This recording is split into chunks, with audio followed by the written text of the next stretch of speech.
Meeting OSHA's standards is tough for any business. I know this because I'm a workplace health and safety consultant, and I've spent my entire career helping businesses to do their best to keep employees safe on the job. Now, the worst thing that can happen will always be a serious injury or fatality. That being said, the second worst thing is OSHA coming in and issuing citations to the point of bankruptcy. If you've seen my video on OSHA's top 10 violations, or if you follow me on Instagram, you've seen the top employers' penalties, and you know that fines can be in the millions of dollars. Hi, I'm Rachel with Ally Safety. I'm an experienced health and safety professional who's been through OSHA inspections, dealt with violations, and helped employers reduce their overall amount owed. Today, I'm going to help you remove the mystery behind OSHA fines, so you know how OSHA officers assess the amount of a citation and how you can reduce your overall liabilities. So, without further ado, let's jump right into it.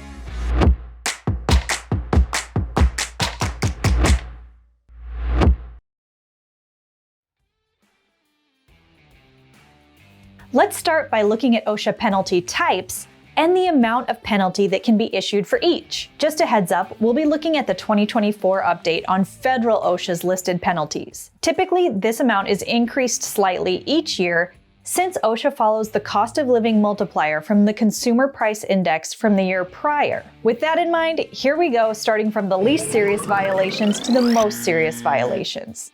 De minimis. De minimis violations do not include a monetary penalty because they don't impact health or safety. They also don't need to be abated. If you're like me and you're thinking, well, then what's the point? You would not be alone in that. These are more technicalities than violations. For example, a ladder that has rungs that are 13 inches apart rather than 12. Obviously, the penalty amount here is $0. Next, we have other than serious violations, which I'm not joking, that is the official title. These violations do impact job safety and health, but they're also considered lower severity. For example, having a small amount of easy-to-move material in front of an exit route, or not posting the required OSHA notices can both apply here. This is one of those categories that can have a lot of gray area and can be up to the individual inspector's discretion. So be nice to your inspector. Other than serious violations have a minimum of $0 and a maximum of $16,131 per violation. If you're wondering how they assess where in that huge range your penalty can be, I'll go over that a little later in this video, so stay tuned. Next, posting requirements. Posting requirement violations occur when a company has been issued a citation and they fail to promptly and conspicuously post the citation or a copy of it at or near site of the cited violation. The thing is, you have to let people know about the violation. OSHA's stance is that the people who work around this hazard have a right to know about it. Now, it might not sound that serious, but trust me, OSHA takes these seriously. The notice has to be posted for 3 working days or until the hazard is abated, whichever is longer. Posting requirements have a minimum penalty of $0 and a maximum of $16,131 per violation. So yeah, don't waste 16 grand because you didn't hang a piece of paper on the wall. Post that violation. Next up, we have serious violations. And serious violations are exactly that, serious. These are the hazards that pose a significant risk of injury or even death. For example, if a manufacturing facility fails to implement proper machine guarding, posing a substantial risk of severe injury to workers, it could be deemed a serious violation. Serious violations have a minimum of $1,190 and a maximum of $16,131 per violation. Next, we have willful or repeat violations. I mentioned that serious violations are bad. Willful or repeated violations are really bad. I'm just gonna say it. If you're getting these types of violations, you want to take decisive, serious action to get your safety program in line. Willful violations can occur in a few different ways. When an employer knowingly fails to comply with a legal requirement. When an employer demonstrates purposeful disregard. When an employer acts with plain indifference to employee safety. And last and worst of all, criminal willful violations. This is when an employer's actions or lack thereof result in the death of an employee. Criminal willful violations can result in up to 6 months in jail along with a penalty. An example of a typical willful violation would be if a construction company deliberately ignores fall protection requirements after serious injuries and fatalities have taken place. In that case, they could be cited for a willful violation. Repeated violations are identified when OSHA has previously cited the employer for the same or a substantially similar condition. Willful and repeated violations have a minimum amount of $11,524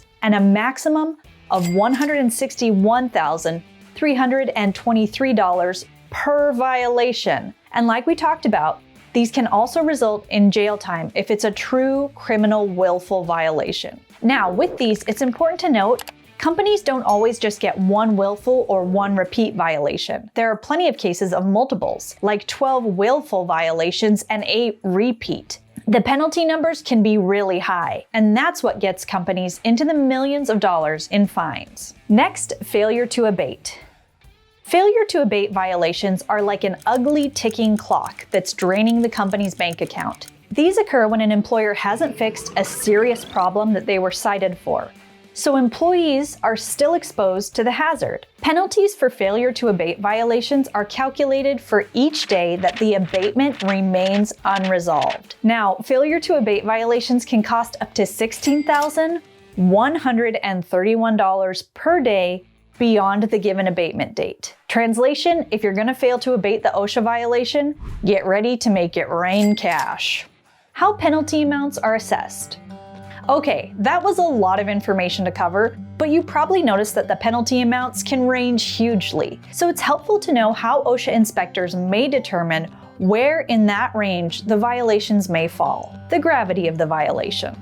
Penalties are assessed by what's known as the gravity of the violation. The good faith of the employer, meaning the employer's attempt to do right and maintain a safe and healthy workplace, and the employer's history of previous violations. This is a case where trying to do the right thing and having a good reputation of caring about employee safety can go a long way.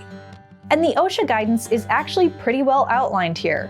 So let's look at what it says. A high-gravity serious violation will result in the maximum penalty of $16,131.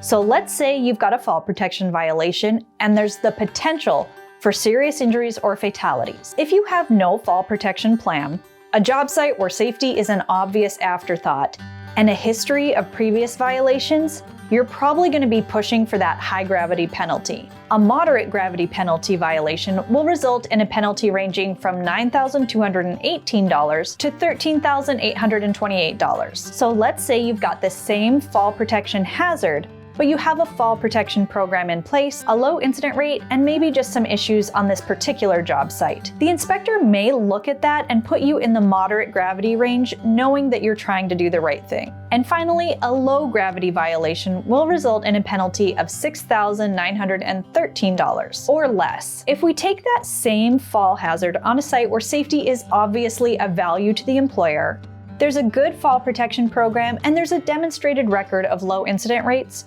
you're probably in a good condition to be in the low gravity area as long as the fall hazard wasn't too severe, or any other situation where employees aren't frequently exposed to the hazard. For serious violations, the penalty is based on a combination of the severity and the probability. For example, as we can see on this chart, a high severity violation with a greater probability of harm will have a gravity-based penalty amount of $16,131, while a high-severity violation with a lesser probability will result in a lower penalty of, say, $11,524. What OSHA is trying to do here is take a practical approach based on the severity and probability of harm of that hazard. Employee-based reduction factors.